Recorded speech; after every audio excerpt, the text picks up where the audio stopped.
Hello, Supercoaches, and welcome to the first ever, the inaugural draft podcast for SuperCoach. It's going to be huge. I've got no idea how this is going to pan out, but we do have our draft aficionados here in Wilson, Smith and Max Bryden. Wilso, how are your preps coming along?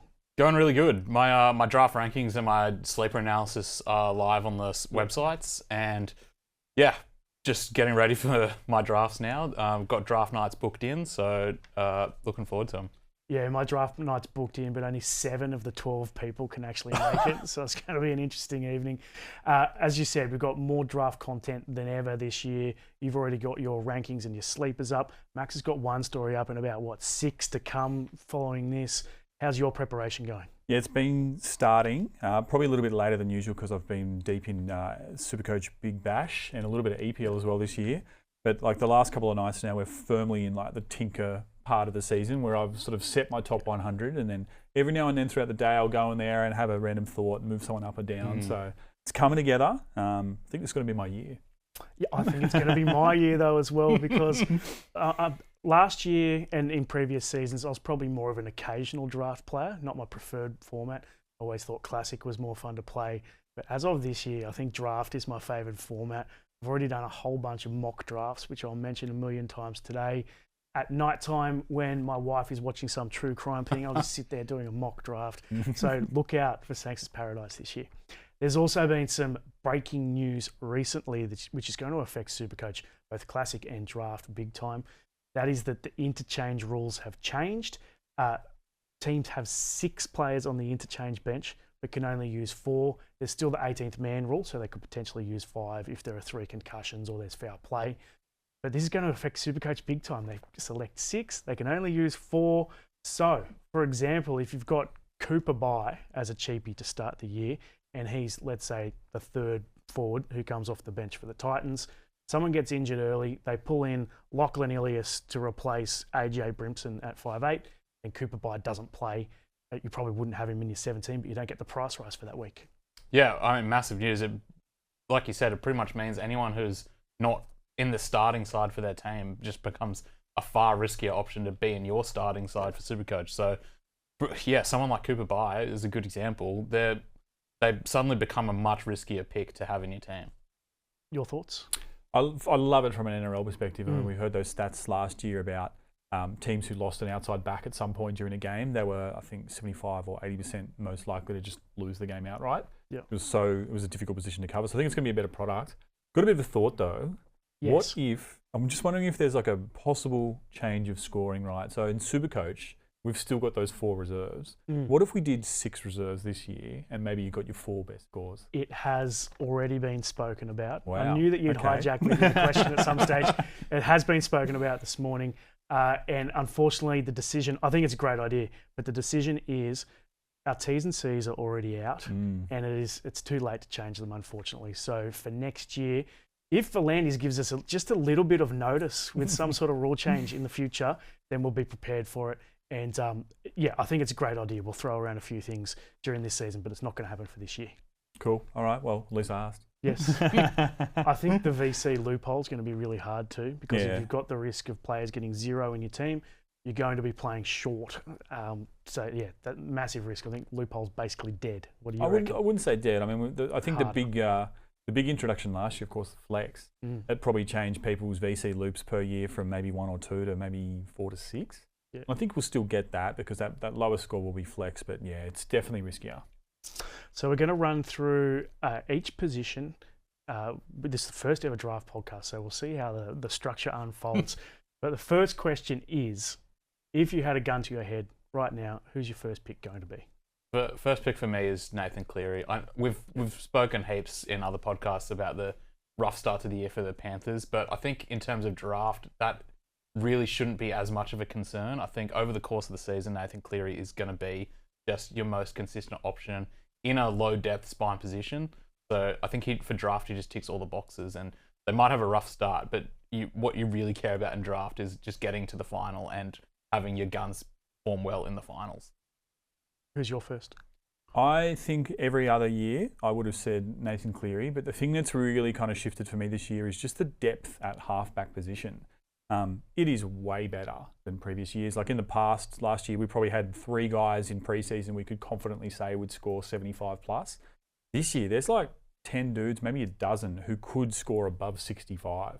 So I reckon the depth at halfback is better than the depth at fullback. So I'd be taking Teddy. Teddy, yep, I like that call. For me, I agree that a lot of the positions have a lot of depth this year. Even at hooker, I reckon there's 10 guys that I wouldn't mind. 5'8" is probably the thinnest, but there's still probably 10 guys. I was picking up like Blaze Talangi very late in a draft last night, and I think he's a decent option. So for me, I think one of the big tactics this year is going to be stacking the pack. So I'll go with Payne Haas as my first pick. Wow, huge, big call. Yeah, well, I think, as I said, the positions this year have so much depth, so you just lock in Payne Haas right from the start. Hopefully, he can play for the rest of the year. Yeah, nice. Well, I'm looking forward to drafting against you then. So. Yes. Oh, here we go. Well, speaking of, we've got a draft night coming up. Wilso is going to be there as well. It's going to be hosted by Jessica Yates from Fox Sports. Cooper Johns is going to be on the green carpet. There's Tim Williams from SC Playbook. We've got the Guru. Bloke in a Bar is going to be there. We've got a huge panel doing our launch, and there's no tickets left, actually. I was going to say you could get a ticket, but I think all the allocation is gone. It's going to be a great night, so look out for the content from that. Supercoach Plus, $29.95 for the year. Get in there and play around. Average draft position, stuff like that you can see for draft in terms of classic, most popular players, projections. The thing that I've been fiddling around with way too much is you can look at player stats from previous seasons. So last night I found myself looking at Harry Grant's performances when he played for the Tigers in whatever season that was. It had no relevance to what I was doing. I just for some reason thought that was important to know at that particular point. It isn't important to know. $29.95 for the year, but you got a free trial. So play around with it and then see where you're at after round 2. Your top tip for beginners? Yeah, well, you mentioned it before, but I think mock drafting, especially for people who are drafting for the first time, I think mock drafting is absolutely essential. If you're heading into a draft and you don't know how the user experience and the interface works, you're going to be pretty cooked, especially if you're under like a 30, 60-second time limit and you don't know how to actually, work the draft. You're going to be in trouble. So I think mock drafting is just absolutely essential. And it just, on top of all that, you'll just get a good sense of when players are going. Yep. I agree 100%. Yours? I've gone with something a little bit more practical. I think the prep is key, and getting that pre-draft board in the order that makes you comfortable is key. But the main thing for me for beginners is like you got to draft your boys. The thing about draft, and I think why we all love it as a format, is like it's so personal, right? Because you're the only player in that competition who is able to own that particular player for the whole season. You got to live with these dudes for 27 weeks of football, right? So you got to like them. I think if you're a big New South Welshman and the thought of the Broncos make you sick, and you've got the choice between Reece Walsh or James Tedesco, right? Like you're not going to pick the Queenslander. So I think if in your first season, you just got to really like your boys. Yep, indeed. I think I agree with both of what you've said. Also, when you do your draft order, just do it really, really deep. Yep. 500 players, 400 players, because if you're in a 17 player, if your team has 17 players in your league, and all leagues are different, of course, the one that we're doing is only an 8-player league, but most of them are generally 13, 17 player leagues. That means that, and you've got 12 people, that means a lot of players are going to go. So just do it really low so that you're not stuffed. It gets to the last pick and you don't have someone sitting there on auto who can automatically go in if, for example, you just shit yourself and can't come up with something on the spot, which does happen, particularly if there's only a 30-second gap when you're drafting. Top tip for experts now. My top tip for experts is to keep track of what everyone else in your league is doing. Yeah. Obviously, like you'll be going through and you'll be like, I need a hooker, I need a fullback. What do I need next? I need a 5'8". But I think that's all well and good. But I think really good tip is to just keep track of what everyone else is doing as well. If you notice that a bunch of fullbacks are going early, and say you're in a 10-man league and you see that 8 teams already have fullbacks, you can think, okay, I can sit back and fill the rest of my positions now. No one else in the league is going to be taking a fullback for a really long time, so you can afford to wait on that position. And I think it's especially important if you're around the turn in the draft. If you're, say, drafting at 9 and you know that the person who's drafting after you will not be taking a fullback, then you can be like, okay, I can take something that he's probably going to be wanting, and then when it comes back to me, he's not going to be taking a fullback, so I can get a fullback then. So I think just keeping track of what everyone else is doing is really, really important. Your tip? My tip is to draft for finals. Now, this is something I'm really, really passionate about, but as we mentioned, like, you've got to own these guys for the entire season, but when they're really going to come into fruition for you is during your final series. So have a look at your settings, see when your finals are. Most comps are going to be running from 23 to 26. And to just kind of illustrate this point, right? Like, who do we think is going to score more in round 26 at second row between Tallis Duncan or Hudson Young? Well, one of them's on the bye, I'm assuming. Exactly right, Tommy. And I don't know which one it is, so you've already stumped me. Well, let's see. The Raiders have got the bye in round 26, so you know there'll be people out there who'll be really hot on Hudson Young this year as the top second row player. But in a draft format, I just don't think you can really spend a high-end pick on him, knowing that you won't have him when you need him most. So think about guys like Bunnies versus the Titans in round 26, the Cows versus the Tigers. Like, those two games right there looks like points deluxe for me. So naturally, I'll be upweighting what I think of the Bunnies and probably like let's say the Tigers. They'll win that one easy in round 26. For me, I think one of the keys and something that really tripped me up last year was that you need dual position players. It means that you don't have to trade, you don't have to go to the waiver wire. If you've got, I mean, Jack DeBellin only averaged 53 off the top of my head last year. And if you're in a 17, you've got a 17 player team, you'll be able to get better guys into your squad. But I'm going to upweight him by at least 4 or 5 average per game just because he's dual position. You get an injury, slot him into front row or slot him into second row. Yeah, love that. I mean, even a guy like Josh Curran has much more value with that dual position. And I'll get to a bunch of other ones later in the podcast. Okay, let's start with hookers. We're going to start with them just because you started with them in your draft rankings. Why did you start with them, by the way? When are you going to fill the hooker position? So I started with them in my draft rankings just because I think that it personally, I think it's the most dire in terms of quality options.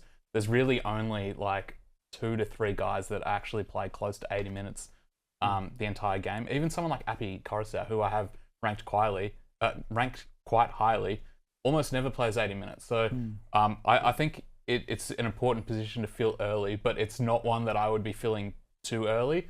So someone like Blake Brayley or Harry Grant, the earliest I would consider really looking at them is probably like the 3rd round. Yeah. If one of them falls to you in the 4th round, it'd be an absolute no-brainer.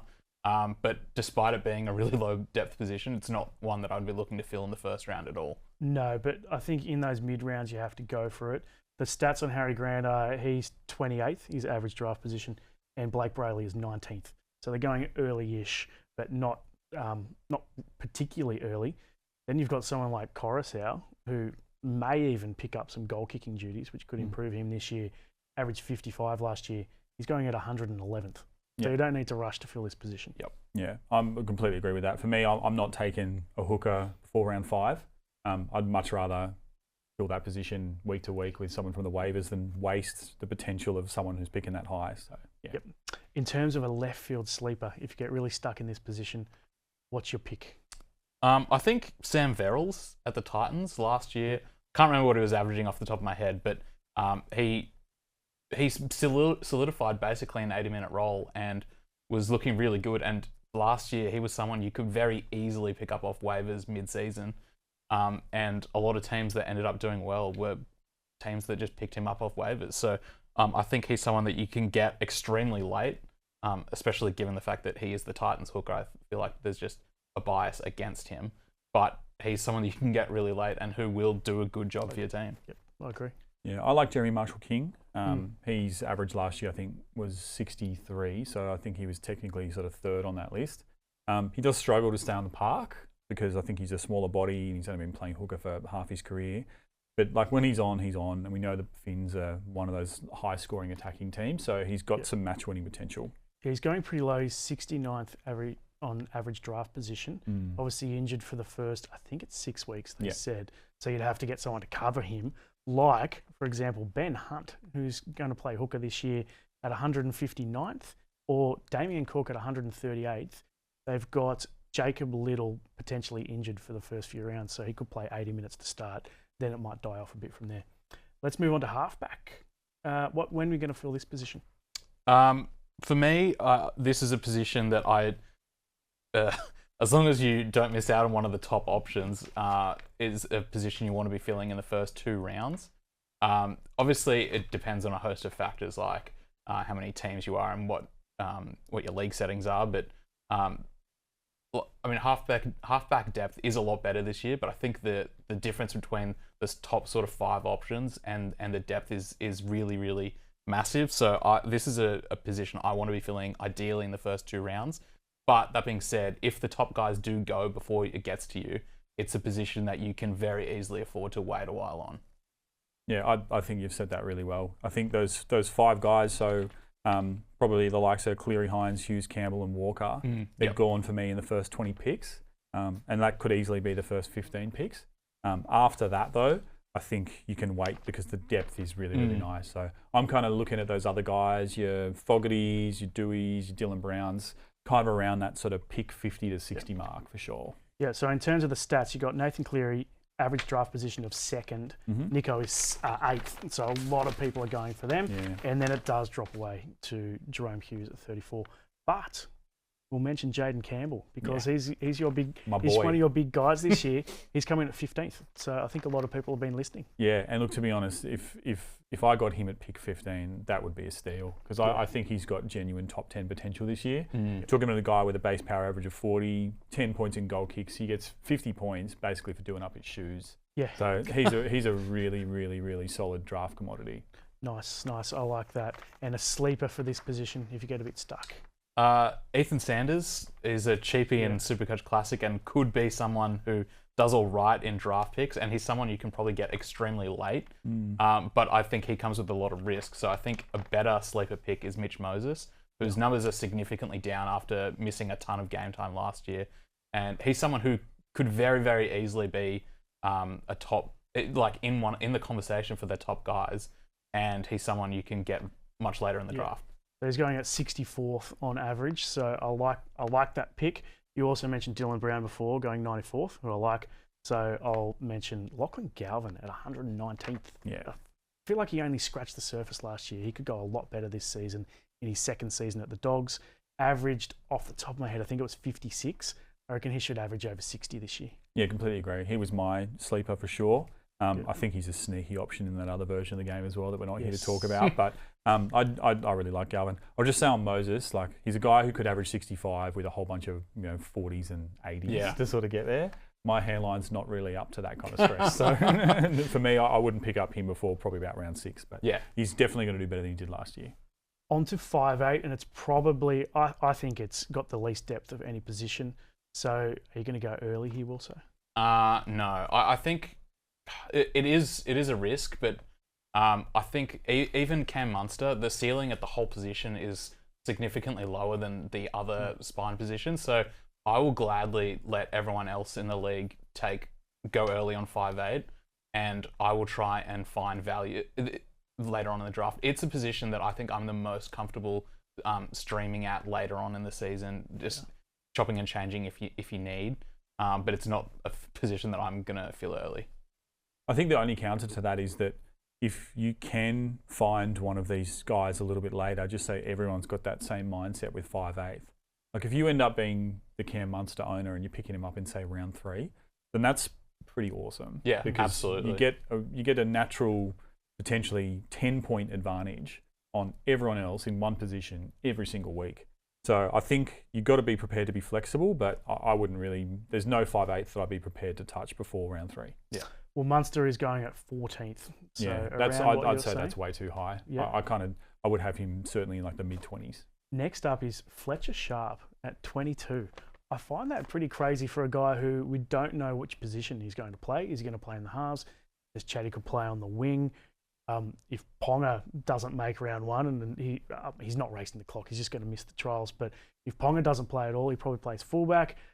So much going on here. It's a bit of a risk to be going him at 22. And I think a lot of people must be having it on auto because he finished with such a high average last year. So he's just getting sucked into their team. I think he averaged 77 at the end of the season, which was, I think it's just a massive outlier. And the Knights' attack was so bad last year that he was pretty much carrying the team. I think he's I think he's going way too high. People are saying that 77 average from last year and are jumping early.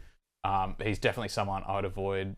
Like you said, we don't really know what position he's going to start. There's even a chance maybe if Sand Smith really impresses in the trial, maybe Fletcher Shark plays off the bench in a bit of a utility role, which I think would be a massive red flag. So he's someone that I will gladly let everyone else in the league go early on him. I think sometimes though you've got to pick on potential, and I think with him, he's probably the number one guy who could challenge Munster for the best in position. Yeah. Because think about it, KP, his feet seemingly made of old newspapers. Yeah. Like if he sits out games, then Fletcher Sharp's going to have that number one on the back, and he will justify 77 average if that happens. Even if he's on the wing, we saw him, I think, average 72 in his rookie season.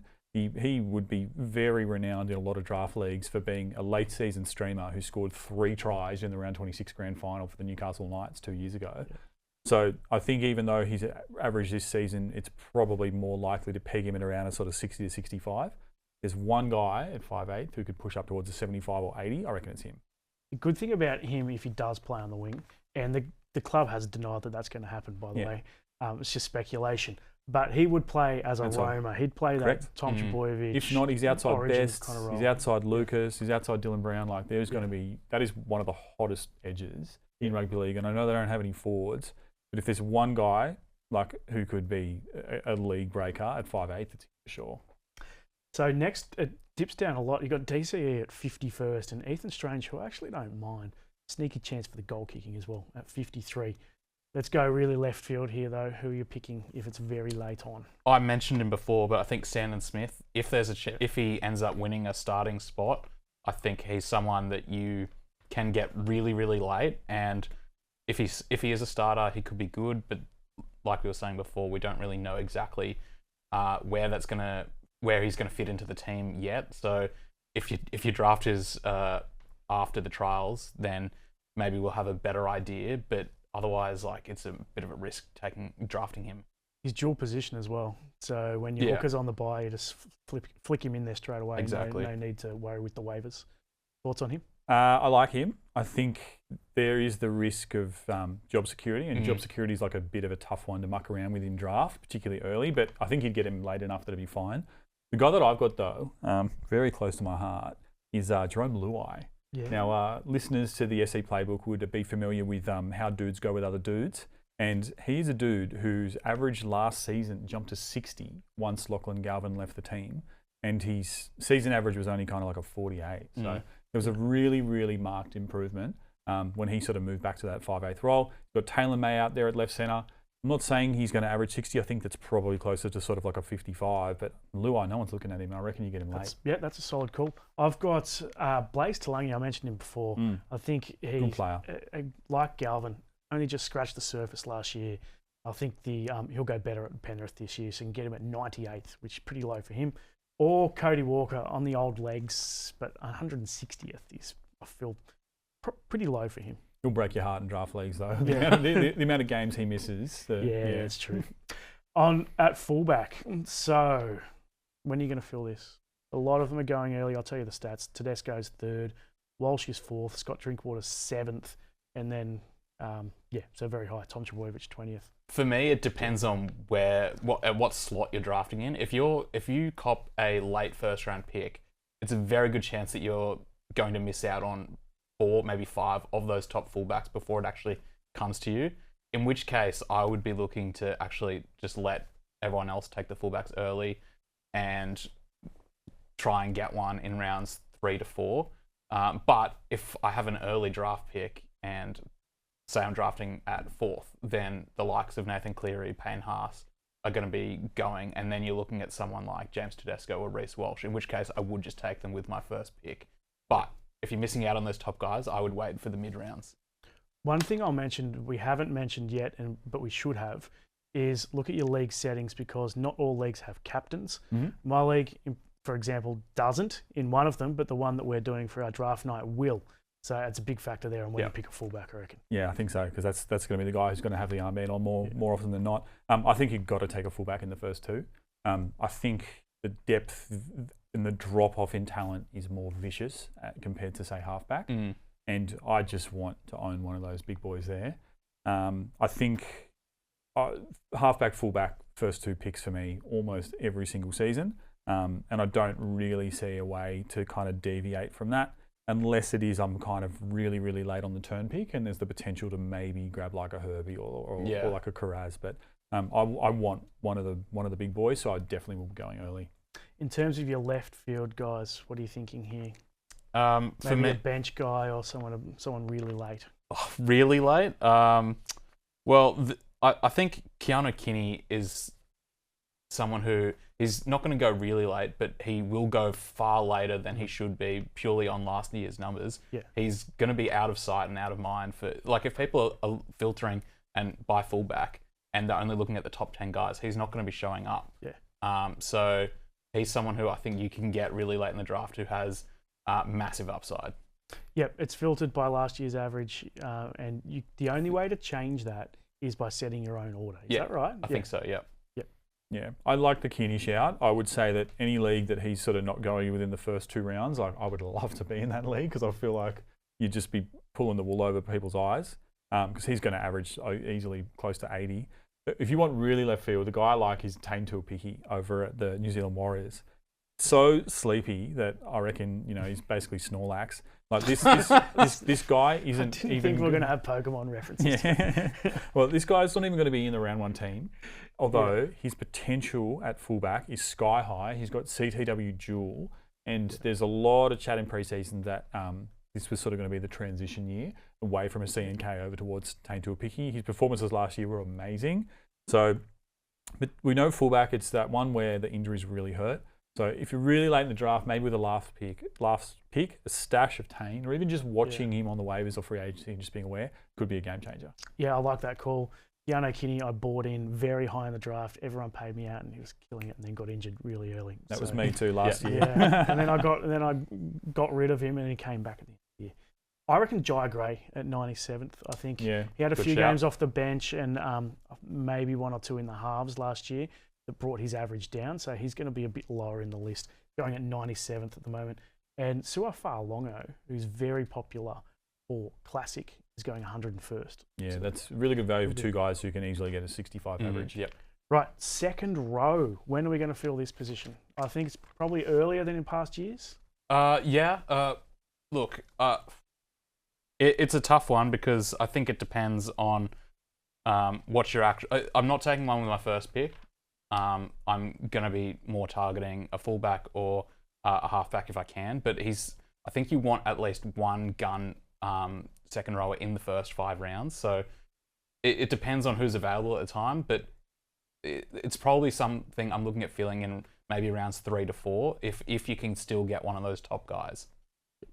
Yeah, I've got 4 dudes within the top 30 picks from second row, but I probably would prioritise getting a high upside CTW over second row, which is probably a newer trend for me. Yep. I think traditionally second round or top 3 pick for second row, I definitely want one in the top 5, but yeah, I'm not going to push it. I don't want to reach for a second rower because there's better depth when you realise because it's a position primarily built on base. Like it's easy enough to find a dude in free agency who's going to get you a 50.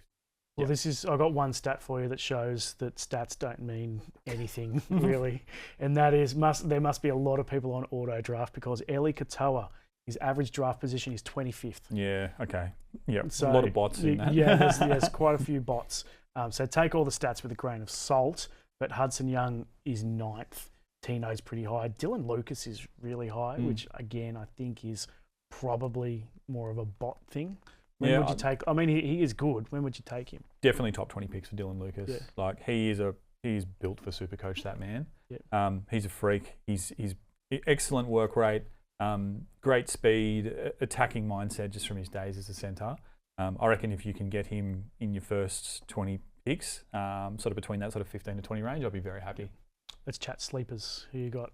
It's a position where you can go pretty late as well, particularly if you've got a 17-player team. Yeah, like you were saying, there's a ton of guys at this position that you can get good quality options with high upside mid to late in the draft. And I think Lika Halasima is someone that I'm really going to be targeting late in the drafts. He's further down the list than he probably should be just based on last year's numbers where he had a few games off the bench and others where he wasn't playing 80 minutes. But I think there's a good chance that if not 80 minutes this year, he gets a significant bump in his minutes, and he's someone that has a lot of upside that you can get later on in the draft. Yeah, I love that shout. I think a guy who is a bit of an underrated Supercoach prospect that you can pick up around rounds 9 or 10. Kaipi's Paul. Good game for Supercoach, lots of offloads.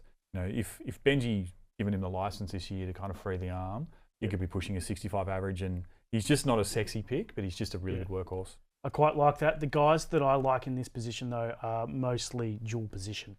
So I wouldn't say he's a sleeper, but Toby Couchman at 70th, I think he's pretty low for him. I think he could go from being a borderline keeper to being a genuine keeper this year.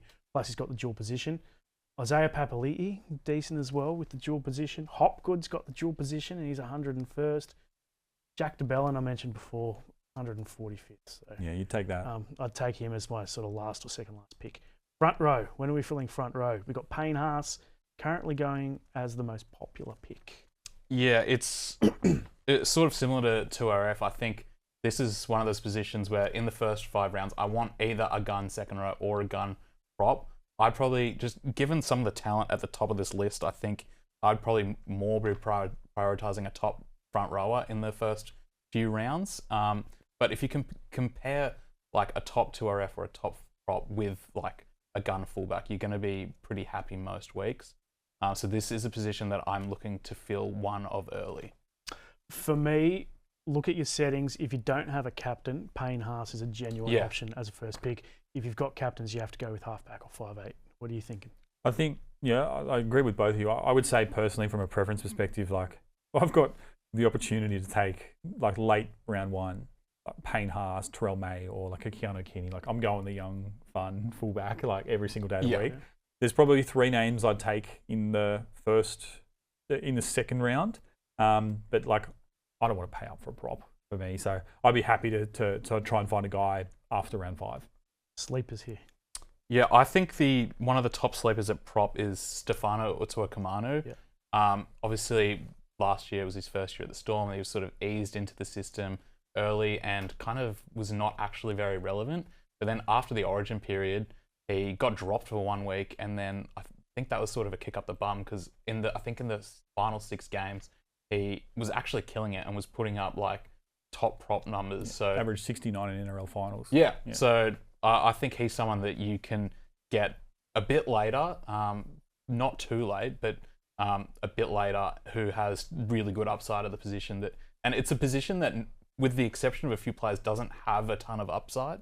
So, and he's one of those guys. I think if by the end of round 3, everyone who plays Supercoach will know his name. It's Trey Mooney. I reckon he's going to be the number 1 waiver pick in round 2 as well. Just a couple of performances last year of note. So he played 43 minutes starting at lock for the Raiders and scored 89 points, which is mental. And then in round 27, he played 55 minutes off the bench for 78 points. So this is a career 1.2 ppm guy. He's going to be getting at least 40 minutes at Newcastle, and he's got an engine he could get 50. So I don't think it's crazy to suggest that he could average 55, and I wouldn't be shocked if that was 60 either. So I think he's a great sleeper. His New South Wales Cup stats are off the charts as well. And I have written down Stefano Utoikamanu and Trey Mooney. So I just agree with your guys on that. Centre wing, it's going a lot earlier than it used to go. You've got Herbie at 5th, Karaz at 11th, Nwanga Nitawazi at 12th. So going a lot higher than it used to. Yeah, which is, I used to be a very firm believer in not touching any centre wings until mid to late. But now I think the game has changed so much that you sort of need one of those top centre wings in the first 5 rounds. So someone like Herbie, if he's still on the board in the second round, I'd be tempted to jump on him. Otherwise, some of the other guys, I think you want to be grabbing a premium option within the first 4 rounds. Yeah, I got 4 guys in the second round. I wouldn't go first, but the likes of Herbie, Karaz, Mark, even Latrell this year, Val Holmes, like they'd all push for me between picks 10 and 20, and I'd be pretty comfortable with that. If I do have to choose, I'll probably usually just prioritise a spine position. But if I end up with 2 of these guys in the first 6 rounds, I'll be pretty happy with how I've drafted. And in terms of sleepers, you're going to have to go pretty deep here because generally you'll need 3 of them, maybe 4 of them, plus a bench guy. So who are you thinking really late? I think Sam Stonestreet is someone you can get pretty late, and he's someone who he doesn't necessarily have the floor that would make him a top option, but he'll be inheriting Ronaldo Mulatalo's spot this year, who will most likely be out for the entire season. So he's got a tremendous opportunity, and he's someone who's been relevant in the past, but has a real chance to go to the next level this year, and he's someone I think you can get pretty late. I really like base and power stats in CTW in draft because I think that just gives me a more consistent chance of winning if other people are chasing upside. And a guy who just kind of dropped off the face last year for no apparent reason was Jesse Ramian. So the year before he averaged 65, which was and he dropped 14 points last year to 51. His points were almost exclusively in base and power last year. Like, he's a top 10 guy in that facet. So if he just finds a little bit more attack, if the Sharkies are looking good, then he can easily push back like over that 60 average mark, and he's nowhere on draft boards at the moment. So taking him late, I reckon, is good. I don't mind Brian Kelly at 141. He's gone a little bit out of fashion now that he's moved to the Eels, but I think that could reinvigorate him. And he's actually a really good Supercoach player, regardless of what you think of Brian Kelly as an actual player. He's a good Supercoach player. I've got Stonestreet on there too, and Siali Faimani, the guy. He's a really popular cheapie in Classic. He's been compared to Brian Tu'o. So if he's playing like Brian Tu'o and he's on the wing for the Titans, he score a few points, and he'll be taking the wing of, not sure which wing he'll be on, but let's say he's taking the wing of Alofiana Khan Pereira, who scored, 20 tries last year. We could be getting a guy with a good base and lots of attack. Yeah. And he's someone you could very easily get in the last round of your draft if you just wanted to take a punt on a flyer. Yep, indeed. Well, that is it for our first inaugural draft podcast. It was lots of fun. We'll do another one closer to the kickoff as well, so we can absolutely lock in our picks. Big thanks to Max. Big thanks to Wilson. There's going to be so much draft content on the site. So log into the app, look at the news section, check it out.